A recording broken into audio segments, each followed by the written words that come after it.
XVIIe siècle, du moins dans la première partie, et ce qui était terrible, c'est que les gens avaient des cols énormes qu'on appelait des fraises. Et c'était en fait des cols en dentelle, mais qui étaient comme une... Je m'appelle Sophie et je suis chargée de projets d'accessibilité culturelle chez Éclat. L'idée, c'est d'offrir des loisirs accessibles pour les personnes déficientes visuelles, malvoyantes et non-voyantes, et de partir de leur envie. Et l'idée, c'est de recenser les goûts de chacun et de voir si ces lieux qu'ils ont envie de visiter sont accessibles pour eux, si c'est accessible d'aller jusqu'à ces lieux et si le contenu de ces lieux, l'offre de ces lieux est accessible. Comme ces visites ne sont pas d'emblée accessibles, alors on a décidé de créer une formation pour outiller les guides professionnels qui veulent apprendre des techniques pour décrire un lieu auprès d'une personne avec un handicap visuel et pour tout simplement rentrer en contact avec ce public qu'ils ne connaissent pas forcément et qui ne savent pas aborder ou avec qui ils ne savent pas quelle communication entreprendre. Je m'appelle Muriel de Grouf et je suis historienne de l'art de formation. J'ai vraiment eu envie de me focaliser sur la transmission et j'ai donc décidé de devenir guide. La formation S'émouvoir autrement a été vraiment une découverte pour moi, une découverte à différents niveaux. Ma formation m'a fait comprendre que le toucher était très important. Or, dans le cas de la sculpture, des arts décoratifs, de l'architecture, il est vrai que d'une façon générale, eh bien, les 5 sens sont, bien entendu, requis. Les sons, bien entendu, lorsqu'on marche sur un parquet ou qu'on marche sur un sol en marbre. Également le sens de l'espace, l'écho.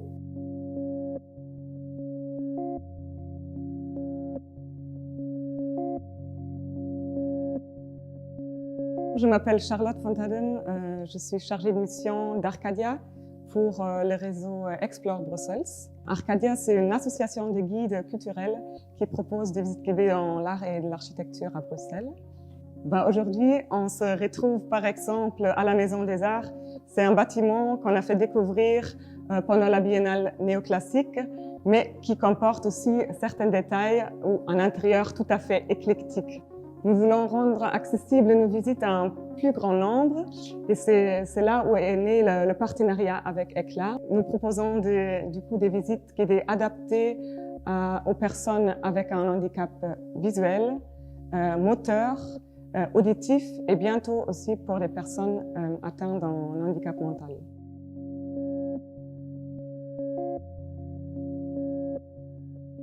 Je m'appelle Jeanne-Françoise.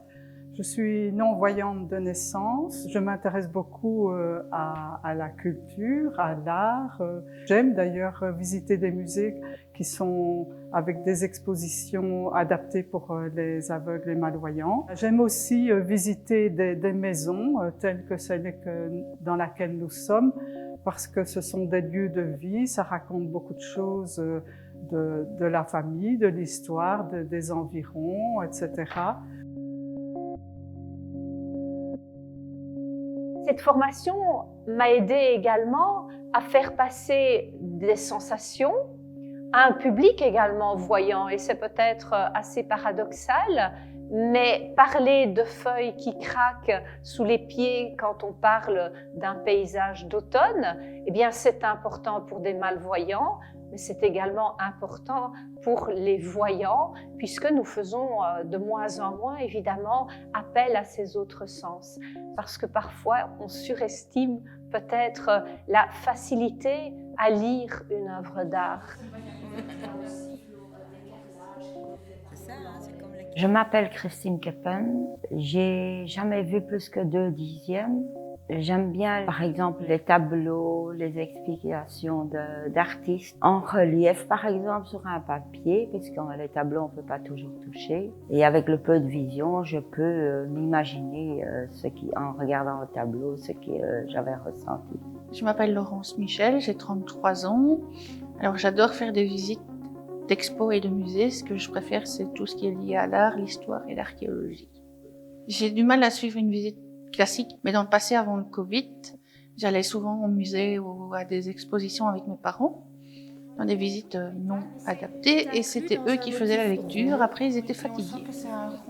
Voilà, donc ça s'appelle la rosace et c'est repris encore et encore et encore. Donc c'est une formation qui se donne sur 2 jours, qui est donnée par 3 personnes, dont une personne qui est elle-même déficiente visuelle. Et l'idée c'était de combiner nos 3 expériences et notre engagement pour l'association Éclat et la déficience visuelle, et aussi de partir des retours qu'on a de nos membres déficients visuels qui constatent que quand ils vont faire une visite guidée, on reste majoritairement sur la compréhension des choses de façon visuelle et que justement, eux sont empêchés de ce sens-là et ont besoin qu'on approche les choses d'une autre façon et qu'on leur propose quelque chose de plus varié, de plus multisensoriel.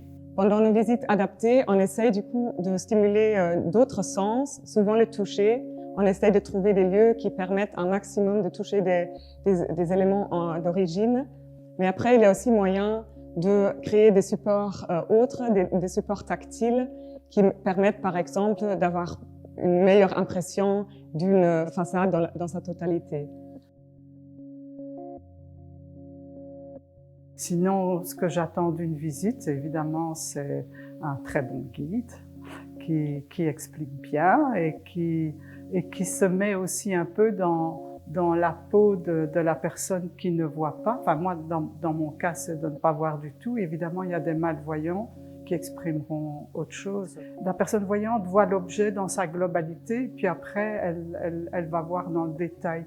Moi, je dois d'abord toucher avec les doigts, faire le contour et me faire une image mentale de l'objet, et puis après, aller dans le détail.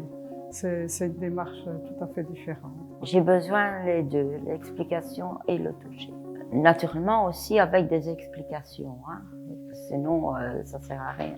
Par exemple la clinche avec le poisson là, si je l'avais pas senti, j'aurais pas su que c'était un poisson avec une boule dans la bouche, quoi. Pour moi, ce qui est le plus important, c'est la description des tableaux, des œuvres, des sons d'ambiance et pouvoir toucher. J'ai été un peu plus déçue, c'est quand il y avait beaucoup de vitrines. Et même si on décrit toutes les vitrines, pour moi, c'est pas une bonne visite parce qu'il n'y a rien à toucher, il n'y a pas de son d'ambiance. C'est description des vitrines, j'ai fait tout seul avec mes parents, c'est pas une visite adaptée. Un aspect vraiment très intéressant de la formation a consisté à nous appliquer des casques sur le visage. Cela nous fait véritablement comprendre à nous voyants la somme d'énergie nécessaire en fait à se mouvoir dans une pièce et donc à être plus patient en tant que guide évidemment. Et l'idée c'est vraiment de proposer une immersion aux participants et participantes qui soient eux-mêmes en situation de malvoyance ou de cécité et les participants vont se prêter à des exercices comme aller lire un cartel dans un musée et de se rendre compte des difficultés de lecture ou des difficultés de déplacement et essayer de sortir de cette représentation de voyants qu'on a pour ne pas transposer aussi les choses du monde voyant au monde de la déficience visuelle et d'essayer de se mettre à la place du public déficient visuel. Donc on va vraiment essayer de vivre les expériences et de ces expériences de tirer un apprentissage qu'on va pouvoir appliquer après sur son terrain professionnel qui est la visite guidée.